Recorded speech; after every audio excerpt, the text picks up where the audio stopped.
I remember when I had about 25 pages to go, I was like, how are we gonna end this? Dex is in a bit of a compromising position, dancing around the fire naked because they forgot their towel. Guess I'm nervous. I'm really worried that the ending is gonna go away. That's actually gonna make me really mad. Do I love Carissa Orlando or do I hate her? Hey everyone, welcome back to my channel. I'm Leandra the TBR Zero, and my goal is to lessen my physical TBR one book at a time. This is the debut episode of a brand new series that I'm hoping to do all throughout 2024, if not longer, and that series is Meet the Booktuber Through Books. This is a vlog style series in which I will have a different booktuber every single month recommend 3 books to me. The only requirement is that booktuber has to choose 3 books from 3 different genres. Because this is vlog style, I want to keep things fresh for myself, but I also think that it can be really fun to introduce you to someone not only based on the genre that they might be best known for, but really requiring you to get to know them in 3 different genres just provides a different perspective that I really like. Even for me, because I will probably in the first few months be choosing booktubers that I know quite well. So even though I know probably their favorite genre, their second favorite genre, that third favorite could be a bit of a dark horse, which I think will be very fun. I'm also really excited about this series because I think it's going to be a win-win-win. Not only will I have fun with it, I think that my community, those who watch my content, you'll really enjoy getting to know a new booktuber, and eventually you might find some booktubers that you weren't subscribed to before, but you're really excited to get to know them through their own content. And then in that way, I am then helping promoting other booktubers, and I just think that that's the best part of the booktube community is when we do collaboration, when we hype each other up, because honestly everyone's amazing and everyone should be subscribed to everyone. And so really I think this will be a great way to grow my own community while also helping others grow theirs. On that note, the first person, my first guest, I guess we can call it, is Danni over at Danni Dabbles. I'm so grateful to Danni for being my guinea pig for this series. She's chosen 3 very interesting books that I'm really looking forward to read. And as I mentioned, all 3 are different genres.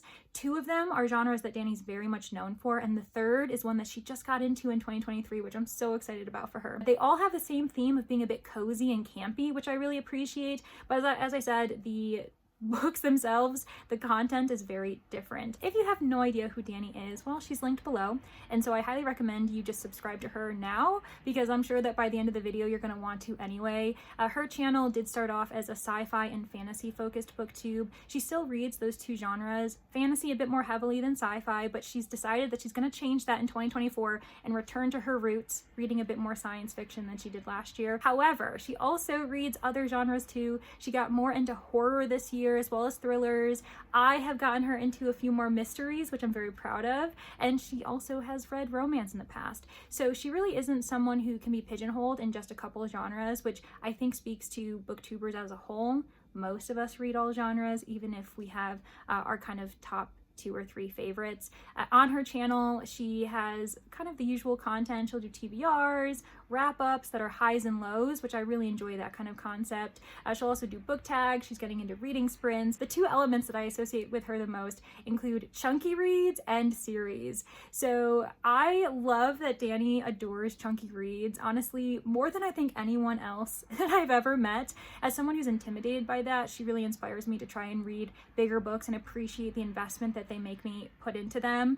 She also is someone who inspires me to continue series, because last year she had the goal of finishing as many series as she starts, and I believe she's continued that in 2024, and so I'm really excited to watch her grow in that way, cheer her on, and maybe try to do the same in a much more minute fashion. So yeah, if any of that sounds interesting to you, you might as well subscribe to her now before I even get into the 3 books that she recommended me. Speaking of those 3 books, let's get into it. So one book that she recommended me is Emily Wilde's Encyclopaedia Faeries by Heather Fawcett. So this is a cozy fantasy.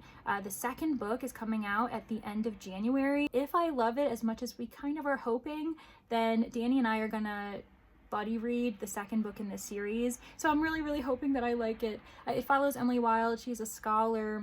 She studies fairies, and really what she wants to do is leave her mark in the world, prove her prestige, her intelligence in this field by writing an encyclopedia of fairies, something that's never been done before. She's also hoping to get a tenure track position, if I understand correctly. So there's a lot riding on this. The last bit of research that she needs is following the northern fairies. So she goes up north to this kind of icy island and begins to poke around.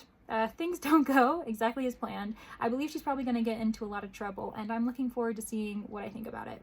Moving from cozy fantasy to cozy sci-fi, I also was recommended A Psalm for the Wilde-Built by Becky Chambers. This is the first book in the Monk and Robot series. It's very short, which I appreciate because I, as mentioned, am not as big of a fan of chunky reads compared to Danni. So this also goes to show you that she isn't just a chunky reader. She'll read short reads too. I really love the idea of robots being self-aware and then just wandering off into the wilderness, not being heard from again for centuries, and then suddenly this robot just kind of sidles up to this tea monk, and for whatever case happens, they become friends, they go on an adventure. I don't really know much more beyond that, but I am really looking forward to it, and the cover's just so cool. So yeah. Woohoo! And then finally, sticking with the kind of cozy, campy theme, Danni's final recommendation to me was The September House by Carissa Orlando. This is one that I'm really looking forward to try, especially because I do want to try more horror myself in 2024, but I think that camp horror is the right route for me. I think that kind of matches my own personality, to be honest. So apparently this couple ends up buying this house for super cheap. Unsurprisingly, it's because it's haunted. And then when they discover that it's haunted, I am pretty sure that the woman protagonist is refusing to leave. She's like, you know what? This is our home. I'm not leaving. And then just kind of craziness ensues. So I'm really looking forward to seeing if it's as up my alley as I think it's going to be. All right, so we have a fantasy, a sci-fi, and a horror recommendation from Danni Dabbles, and we're gonna see what I think about all of them. To give you a bit more understanding of Danni's preferences among these three books, she did give Emily Wilde 5 stars, she gave The September House 5 stars, and she ended up giving Psalm for the Wilde-Built a high 4, but she has been talking about considering rereading it to see if she actually thinks it deserves a 5. So I think that these are 3 winners. I'm really looking forward to see if my preferences align with Danni's, because if I'm gonna be honest, they usually do. Wish me luck!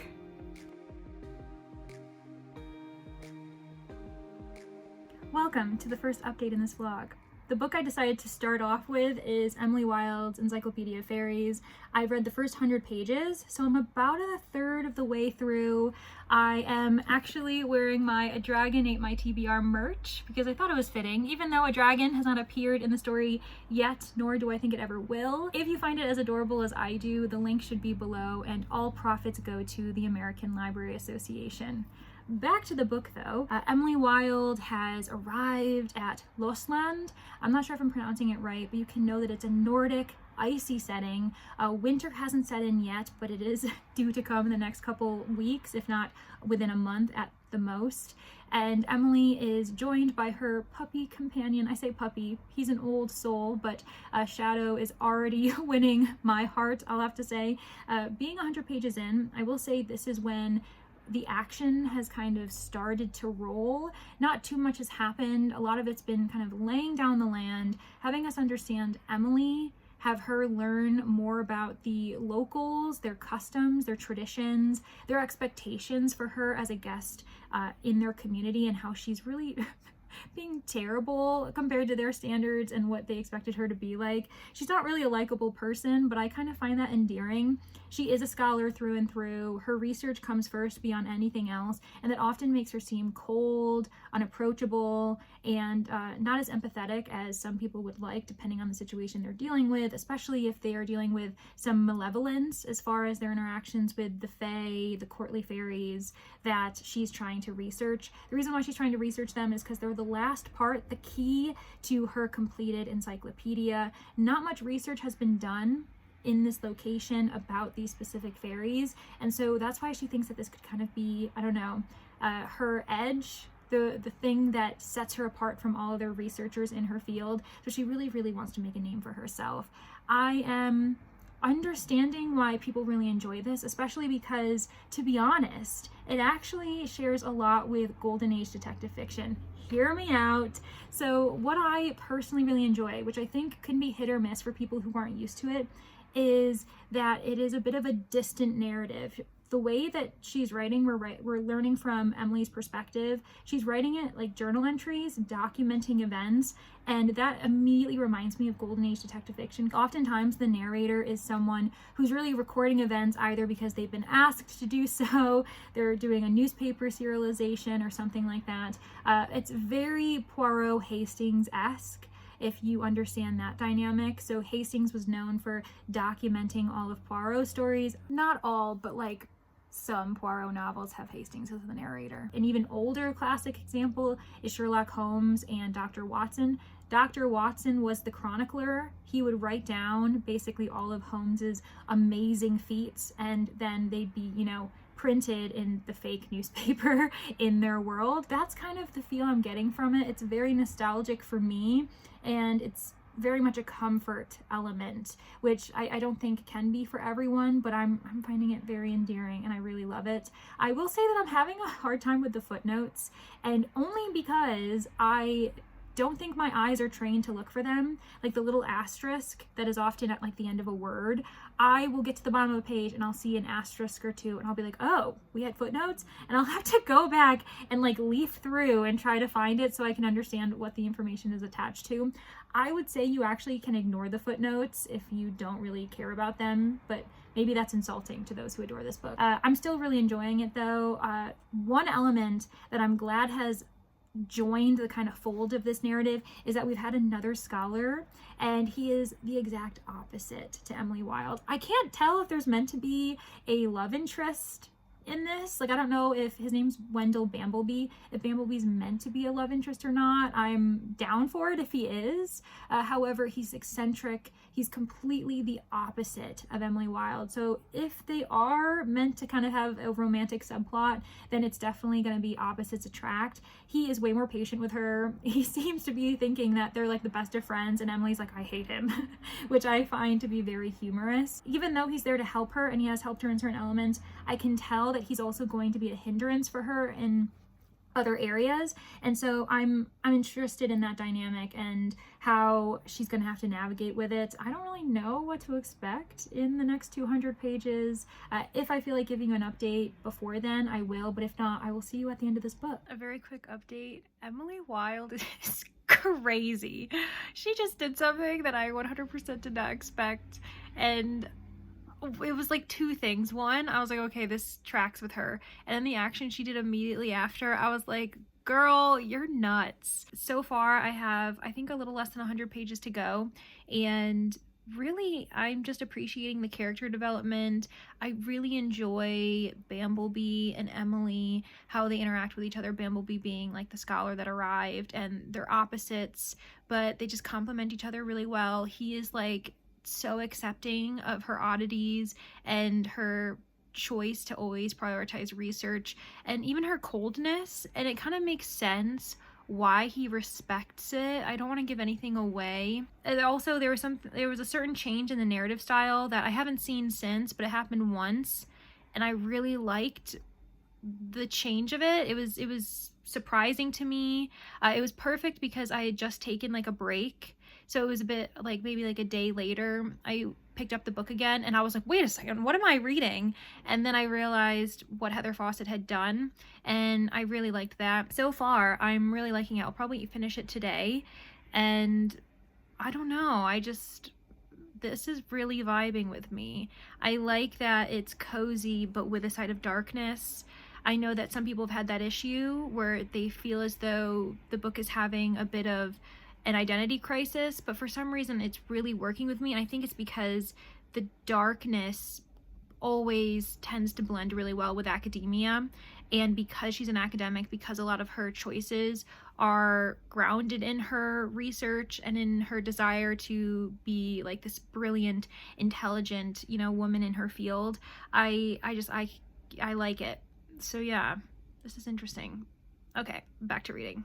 Okay, I promise I'm not gonna give you another update, but literally just after I recorded that, I then started the next chapter, and Emily Wilde writes, I just read over that again. It sounds irrational, if not insane, but I assure you, my mind was quite clear. And it's like, okay, Emily, like, whatever you say. It's just, that's so funny that I literally started off my update by saying, she's crazy! And then the next chapter's like, I promise I'm not crazy. I love that.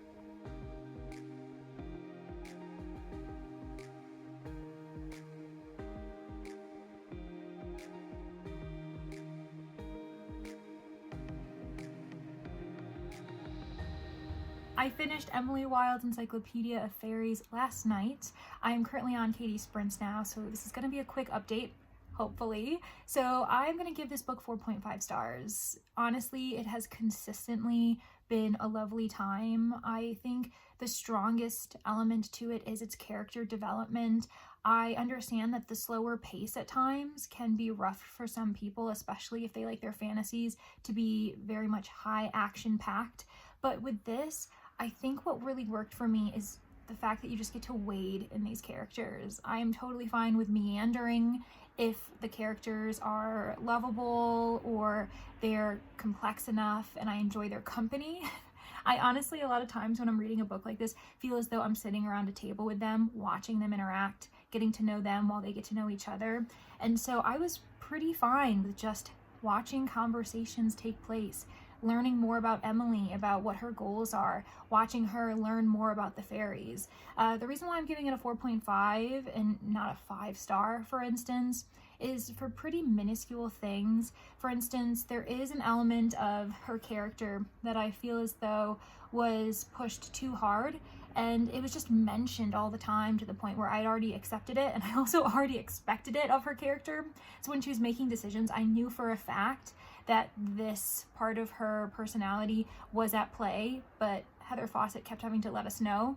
And I don't know if that's also because a lot of her background is in, I think, middle grade, perhaps YA, and so maybe she thinks that, you know, information processing, she needs to let us know even more, but that's just me throwing out a theory. So with Emily Wilde, the character trait that I'm talking about is one that I think I talked about in my first update, and that's the fact that she is a character who puts her own aspirations, her own intellect first. Arguably, that suggests that she's not a great person on paper, so she will basically take an intellectual pursuit, whether it possibly puts her in harm's way, puts other people's in harm's way.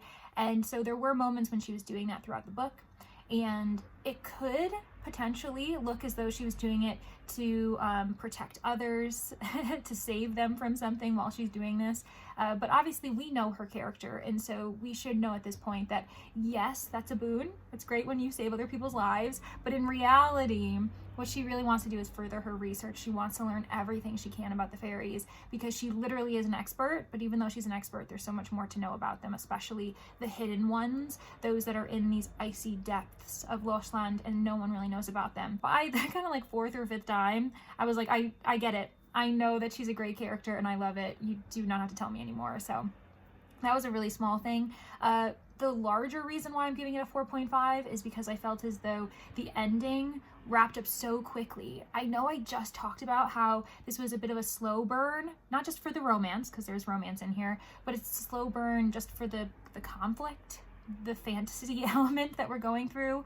It is very much paced at a certain kind of clip that is not very quick. But then I remember when I had about 25 pages to go, I was like, how are we gonna end this? Because I feel as though so much has happened and there's not enough space for it all to kind of wrap up nicely. And there was a bit of summarization at times, specifically when Emily is leaving Lochland. I feel like that shouldn't be a surprise, especially because we already have book 2 and it's something to do with maps and it's a very green cover. It's very clearly going to be a different location, at least I'm assuming. I actually haven't looked into it, so maybe I'm passing along more false information. I don't know what's happening. Anyway, so with this though, her goodbyes were very quick to those that she met along the way, specifically Poe. And I don't know if I mentioned him, but he is the character that I absolutely love the most. He is my favorite. He is the MVP, and he really isn't on the page very often. He is a small kind of common folk creature that she befriends when she first arrives to Lochland on her little cottage. She meets him by like a little stream, a pond, and he lives in like a tree nearby, and she ends up beginning to kind of bargain with him, gain his trust, and they gain this very interesting business relationship, but it's very sweet at the same time. He seems to be a very sweet character, even though he's also like very like, I don't know, angular, and he's got like needle fingers, and I'm sure he's not actually cute if you draw him, but I just found him adorable. I was very sad to know that the last time we saw him was way earlier than I expected. I thought we were going to see him at least one more time in the last pages, and her last interaction with him happened, but it was summarized on paper to let us know like a gift that he gave her or something, and I was really upset. I wanted closure. I wanted to say goodbye to him. And so I'm, as much as I appreciate Heather Fawcett for writing this, I'm also mad at you, Heather. Why would you do this to me? Justice for Poe. With that said, I am going to get into a bit of some like spoilers, I guess, because there are some elements that I really want to talk about that I think might be spoilers for some people. Okay, this is your time to speed through if you want. So for this book, I'm really excited to see what happens between her and Bamblebee. It is 100% a slow romance, but I love how he's so chill with her, being kind of averse to him, and also that they've got that kind of back and forth where they are like so snarky to each other. Now, with the fact that he is a fairy king, or he's currently a prince who's been exiled because his stepmother like wanted to take the throne, I'm wondering how that's going to go, especially because the second book's coming out soon. I'm assuming that it's going to focus on him and his goals to regain his throne and find a way to re-enter his fairy world. So that's really fascinating. I will say that the reason why I was shocked that she was crazy was the moment that she ended up like cutting off her own finger and then still deciding to pursue the like king, the fairy king in Lochland. I was like, girl, you are nuts. On that note, I feel like it was also like super reckless and weird. I don't know what her plan was. I feel like it might have made more sense if she explained the goal as far as like maybe having the king and I know. Okay, it's all coming back to me. So if you recall the changeling that was hanging out in the village, was left there and just like running amok for Mord and Oslog, I was thinking that because he was technically the son of the king, that eventually the king and the ruthless queen, like the mad king and the ruthless queen, would both somehow be taken out of the picture, and then we'd see that changeling return and become like a young king. I was kind of thinking that would happen, and then we never saw that changeling again. We never saw it being mentioned that now that the king has returned to court, that, you know, his mistress and, you know, half son would re-enter the picture. That was really, like, I feel like that was kind of a thread that was never fully tied. So yeah, I don't know, like I had a bit of a different expectation for the ending, and I think it's because it was also rushed. I would have liked us to take time to maybe consider how that ending could have occurred. Anyway, so this is gonna get a 4.5 stars. Obviously now that means that this vlog is doing so well. I am like 1 for 1, and I'm not surprised because Danni is an excellent recommender of books. If anyone has ever taken a recommendation from her, and a lot of booktubers have, this doesn't surprise me that she recommended this to me. I'm not surprised that I enjoyed it. So I'm really excited to continue on with this vlog, and the next one that I'm gonna pick up from Danni's pick 3 options was A Psalm for the Wilde-Built. Now this is remaining cozy, as I mentioned in my introduction, but I'm really looking forward to it being cozy sci-fi. The fact that we have a robot AI who's just drifted off into the wilderness and eventually returns. I don't really know much about the monk character, the kind of duo that they make, but I want to just learn more about them. I haven't read the synopsis at all, to be honest, beyond understanding that a robot arrives after centuries. So I really don't know what the personal or character-focused conflict is going to be going on with the monk, if anything. I don't know what adventures they're going to go on, but I'm here for it, and it's going to be really short. I also got the audiobook just in time, so I'm going to be immersive reading this. So I'll be giving you an update soon. This vlog is going exactly to plan. If you haven't done so already, this is your reminder to subscribe to Danni over at Danni Dabbles. She is a lovely person. I've already given you so much information about her, but I just wanted to let you know that yes, you can like the video, yes, you can comment, you could even subscribe to me, but if we're gonna be honest, the goal is to make sure that people are aware that Danni's channel exists, that she's making excellent booktube content, that the book she reads does gravitate to a wider audience, and so please, please, please go check her out. She should be linked below, of course. And yeah, so this is your reminder, go subscribe to Danni Dabbles.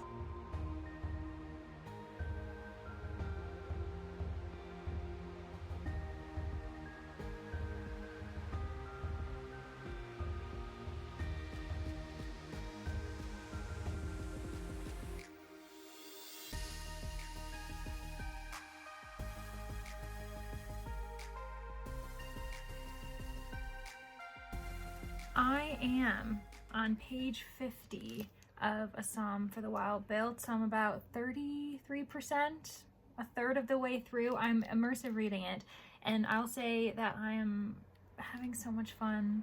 I am already adoring it. Maybe it's the perfect timing for this kind of read, but I just find it so heartwarming. I really love sibling Dex, our main character, the fact that they are just trying to find themselves in the world, that this is a distant future that has allowed wilderness to retake its claim on the land, where human society has removed itself to the best of their ability while still being a functioning society. I'm really enjoying it. The descriptions are lush, even though this is such a short novella, of course. And I really, really enjoy Becky Chambers. This is my first experience with this author, and I am really looking forward to getting to know them even more. I know that I'm not even done with this, but I'm just really enjoying it. So our main character, Dex, they are a monk that is really just trying to find their place in the world. They, in the first chapter, realize that what they want in their life is not currently what they're doing. They need to explore the world. They need to leave the city. They have this really thoughtful experience realizing that they'd never heard crickets in real life before, and recognizing how sound pollution can really impact your mental and emotional health. So they end up deciding to kind of change their convocation. Is that a word? I don't know what the right word is. Career path and vocation. There we go. So they changed their vocation and they decided to become a tea monk. And of course, everyone is so supportive, their fellow sisters, siblings, and brothers at the monastery. So they help them prepare for this journey, get them the tea cart, and then Dex very quickly realizes that they have no idea what they're doing, because they decide to just learn on the job rather than actually getting an apprenticeship. And then things go kind of fast forward after a poor first time experience trying to help someone, because really the point of the tea monk is that you travel around providing people with tea, conversation, and an empathetic ear. Basically a place of rest for an hour or two to allow them to collect themselves, to deal with whatever stress or emotions they're going through. And it's really a lovely vocation, to be honest. So Dex doesn't know what they're doing, and it takes them about 2 years to become an expert, where people are just waiting for them. They leave the city, they're traveling a certain circuit within across villages within Panga, and people are just, adoring them and finding them to be this lovely staple in their lives. But once again, Dex begins to feel as though there must be something more, that they no longer feel satisfied with what they're doing. They're not feeling well rested, and so they decide to veer off again, take their tea cart off into the wilderness that is cut off from society. There are warnings when they're navigating that these roads aren't being taken care of, that these animals aren't prepared to be seeing humans if you end up meeting any of them on your path. So basically kind of danger warnings. And Dex says, you know what, for some reason that sounds amazing to me. So they go off and have this first night of just bliss, realizing that they are officially alone, that they are off on this adventure that no one knows what they're doing. And I really enjoyed the audiobook going along with this. The narrator, I'm gonna have to look up their name because they're doing a great job.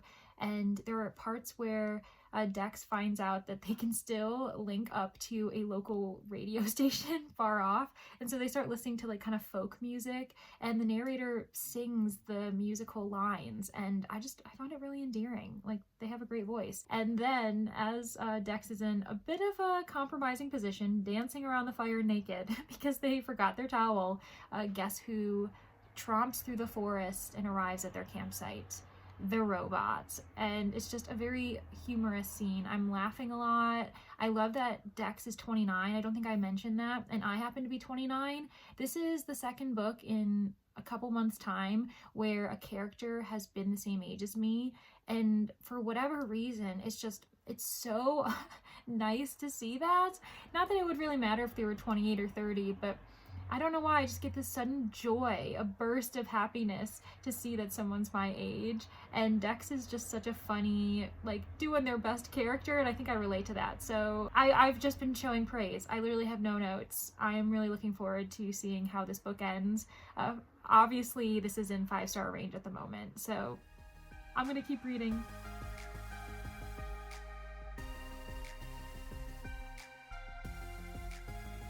Okay, I am listening to A Psalm of the Wilde-Built. We just met Mosscap a little while ago, and I'm in love with it.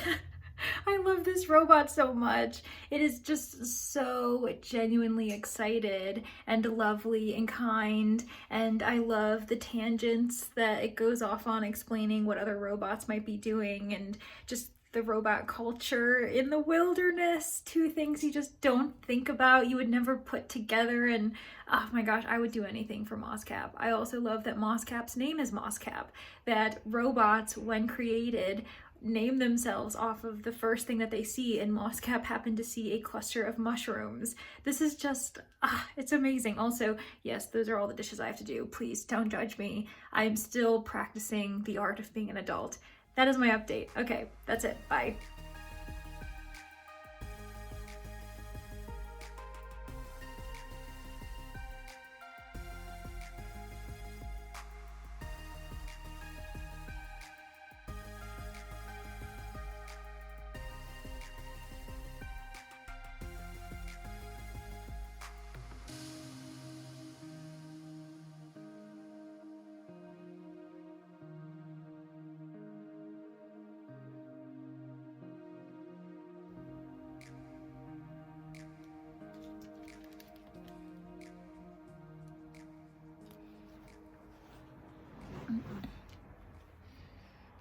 I'm gonna need a moment, so I'll come back when I can collect my thoughts. Okay, so the camera has been readjusted. I have taken the moment to think about this book, and I'm giving it 5 stars. If that was a surprise to anyone, then you haven't been paying attention, because this just felt so heartwarming, but also melancholy in the best ways. I really found myself relating both to Dex and Mosscap. Both characters are just trying to figure out what they want to do with their lives. There are really poignant discussions about identity, purpose, feeling lost in a world that has given you so much and not really understanding why you aren't feeling satisfied with it. I just am so enamored. I love this so much, and I'm so impressed because of how short this book is. I don't want it to suggest that it's not cozy. It's extremely cozy. Not too many things happen as far as action and major conflict. I just think I needed this at the moment that I got it. I really do think that, whether it's because of all the crazy things happening in my own life at the same time or whatever else is going on, but I needed this book right now, and it was lovely. So, like, Danny, you are 2 for 2. This is hands down my favorite book this month, and I've read quite a few books. I think it's technically book 8 in January for the TBRathon, but I love it so much. I need to own a copy of it ASAP, and I need to immediately start book 2 as well. So if anyone needs a cozy, wholesome, but also adult book, it 100% reflects upon what it feels like, especially in my opinion, to be a millennial in today's age. I also loved the themes of climate fiction. I don't know why I said it that way. I appreciated the reflections on what we've done wrong, the hope it kind of brought to the fact that we could make change. And even if we change for the better and provide the environment the respect it deserves, that doesn't necessarily mean that humanity will find its utopia, that we won't continue to have our own personal, emotional, mental struggles. So I really loved the mixture of that, the coziness, while also almost like a gentle hug. It was a gentle hug as someone is discussing important things to you. Yeah, Song for the Wilde-Built. I've said it before, I'm gonna say it again, 5 stars, amazing. Okay, so the final book in this vlog that Danny recommended to me is The September House by Carissa Orlando. I am really hoping to start that soon, but I am waiting on my Libby holds. I've put a hold on the audiobook and the ebook. At the moment, it's telling me I'm still waiting a few weeks, but I'm hoping that people are gonna get through it, especially I would imagine the audiobook will get here faster than anything else, but we're gonna see how it goes. And I mean, obviously we're doing great, so I literally have no nerves going into this final book. I'm just ready for it to happen because I'm ready for a 3 for 3 amazing time. Okay, I'll give you an update when I start that book. I am 20% through The September House by Carissa Orlando, so it's early days. To my understanding, this is Orlando's first novel, her debut, and I am impressed by the writing style. She seems to balance humor, a bit of absurdity with the creepy tension that is expected in a haunted house. So our main character, Margaret, she and her husband ended up buying this Victorian house. It was their dream home a few years ago, and the reason why they were able to afford it was because it was very cheap. It was very much a below market price. They didn't really question it that much, which they probably should have, and it's because it is haunted to the hilt. We haven't even met all of the characters yet, the ghosts, but we've met quite a few, and you just have to almost be baffled by Margaret's tenacity, her determination to not leave this house after everything that's happened and everything that's already building as September continues, because it is September and it's just a wild ride. Everything is just a mess. So much is happening without her control, and she's just trying to regain control in like the craziest ways. So what's happened so far is that her husband's gone. Apparently he just could not live in that house one more month, let alone experience another September. Last September, some horrific events happened that have been alluded to, but we don't really know what happened fully. And so he's gone.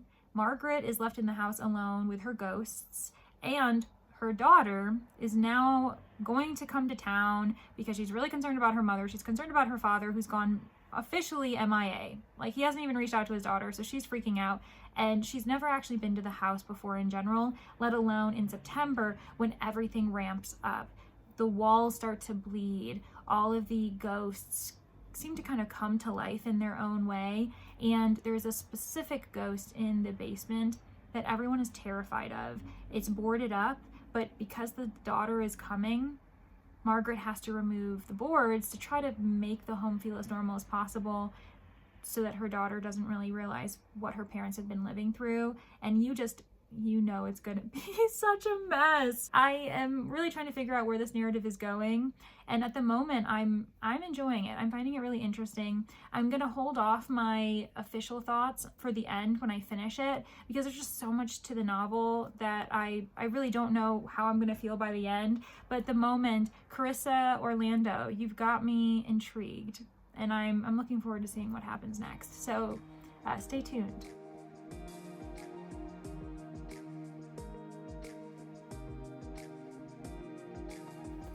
I am 60% now through the September house. I'm currently on sprints with Vanessa from Reads with Dr. B, and it's been so fun.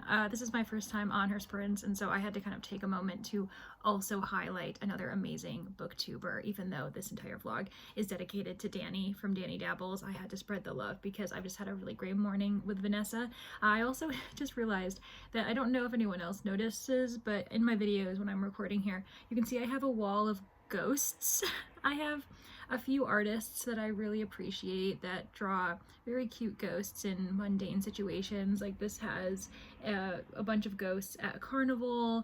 This one you can't really see, but it's a ghost that's holding up an umbrella in the rain for a black cat. And there's just, I know it's probably a bit of a like weird thing, but I really love the artwork. And yeah, so anyway, I just think it's very funny that I've had this as a backdrop as I've been reading a book filled with ghosts. I am honestly really enjoying it. The audio narrator is doing a great job.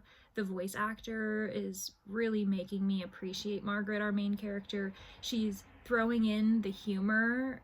The tone of her voice, the way she's delivering the lines is just really working for me. Her dynamic with Catherine, her daughter, and what we've learned throughout the book about her relationship with Hal, her husband who has gone missing.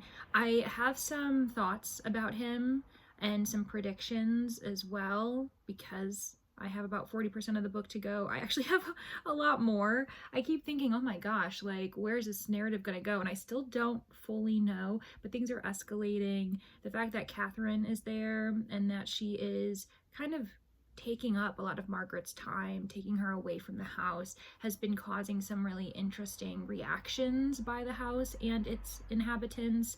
I'm really finding it interesting to balance humor with the scaries. It's a completely new concept for me.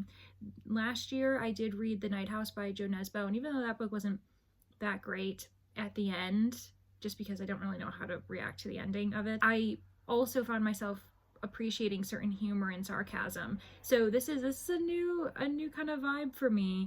We're gonna see how things go. I don't really know what my predictive rating is gonna be at this point. I do want to make sure that you all are aware of some content warnings because we are dealing with camp horror. It is funny and light and a bit absurd at times, but the horror element does bring with it some triggers that not all readers might be prepared to read or want to include in their reading life. So there is descriptions of blood, of wounds, a bit of gore, but I would say that it is on the lighter side as far as how visceral it is. Margaret is interacting with these ghosts, and more often than not, they died in horrific circumstances, and so you see that when they approach her. If she touches them, she experiences their last moments before they died, and it can be a visceral experience. I also want to let everyone know that one theme that I think I was slightly prepared for, because I remember Danni talking about this book, but I kind of forgot about it until I started experiencing it, is that Margaret's missing husband, he was an alcoholic, and he lived with alcoholism for a good amount of their relationship as Catherine, their daughter, was growing up. And so Hal obviously presents some issues as far as domestic violence, physical, mental, and emotional abuse of his spouse. And of course, there are residual effects to their daughter. And we get her perspective as well as we watch Margaret kind of ruminate over their relationship and how they got to this point with Hal being missing at the moment. Carissa Orlando presents it in a very authentic way, and I usually get very annoyed when we see alcoholism or substance abuse being included in certain narrative plotting, specifically when it's used more as a plotting device, as like a conflict for a narrator to get over without actually having the author do the research or provide a realistic experience. It is one of my biggest pet peeves, but with Carissa Orlando's The September House, it is well done. I think that she either has had experience in her own life or she did the appropriate research to ensure that we understood what it could be like for someone to live in a household with someone dealing with alcoholism or substance abuse or any other type of addiction that definitely impacts more than just the person who has said addiction. So like, definitely be aware of that, especially if you are someone who has lived in that situation. It might be too much for you, but it also might be a place for you to start if you want to see someone on the page who understands you, a character who can definitely empathize with what you might have been dealing with in your own life at the time. So on that note, I have 40% to go, and I am excited to really figure out where this book goes, and then I can give you all my final thoughts. So woohoo! Oh my gosh, the vlog's almost over. This is crazy. I will check in with you with my last update, hopefully at the end of the day. Okay, I'm at 85%. I'm out on a walk right now, and I'm nervous. I'm really worried that the ending is gonna go away. That's actually gonna make me really mad. And I had to update you all before I continued, because as I'm walking, I'm like shaking my head being like, this better not be what I think it is. We're gonna see. Either Orlando's gonna impress me more than anything, or I'm actually gonna get really angry. So stay tuned, 15% left. Let's see what happens. I have finished the September house, meaning that this vlog is closely coming to an end. As you know, at 85%, I was really worried. I did not know if I would be entering this final update with a rant or a love story. Do I love Carissa Orlando or do I hate her? Well, I'll tell you this. I loved it! Oh my gosh, the ending was so fun! Like, I was so worried, and I guess you have to admit that Orlando deserves credit for that, because I was literally prepared to throw hands. I was about to be like, if this ends the way I think it's gonna end, I was gonna really be so upset and so mad. And what's so interesting is up to that point, I was like, this is a fun book. Like, it's fun. I enjoy it. Obviously, it's going to be 4 stars. That's kind of consistently what I felt like the entire time. But because she gave me that visceral worry and then alleviated it, I had a great time. It was really fun. I just am absolutely obsessed with Margaret. She's such a fun, weird, quirky main character. Like, the things that she is willing to live with in that September house when all chaos has ensued, and just, oh my gosh, I'm not gonna give anything away, but this was really fun, and it got scary. Like, the end, the climactic building up of action, and just, you literally did not know what was happening at one point, and it was fun. I think this is a good level of horror for me. I'm willing to keep testing my spectrum and see what I like as far as horror goes, but I think camp horror is something that I want to keep investigating, because this was really fun. Also, the narrator, the voice actor, I was looking into her, and unsurprisingly, she is the narrator of various other popular books. For instance, Family of Liars, When Women Were Dragons, also Spells for Forgetting. All of those titles I immediately recognized and was like, wait a second, I've been meaning to read all of those books. Clearly, they made a really good matching. They gave the book a really strong voice narrator and made it really fun, and I thought that she fit perfectly for Margaret's voice. So honestly, yeah, I'm looking forward to seeing what Orlando gives us next, especially because this was a debut and it's pretty impressive. I want to say that I'm probably going to end up giving it a 4.75 stars. I'm having fun with quarter ratings. What can I say? I'm going to give it that, because as much as probably past Leandra would just give it 5 for vibes, for most of the book I was kind of feeling like it was going to be a 4. Like, I really did enjoy it. It was fun. But I feel like it was hitting certain spots for me where I was like, I don't know if I'm enjoying it, even though it's being done well. You know, like some of the content warnings, for instance, I think that for me, they were almost hitting me a bit too hard. And I was like, yeah, this is kind of sad. That's not necessarily a reason to give a book less stars, but I feel like I was just kind of like, about it. even though it's really well done. I don't know. Should I give this book 5 stars? I really do think I could totally see myself rereading this, re-listening to the audio. I definitely want to own the book, so that's a great sign. I mean, this was such a successful vlog. It was such a fun concept.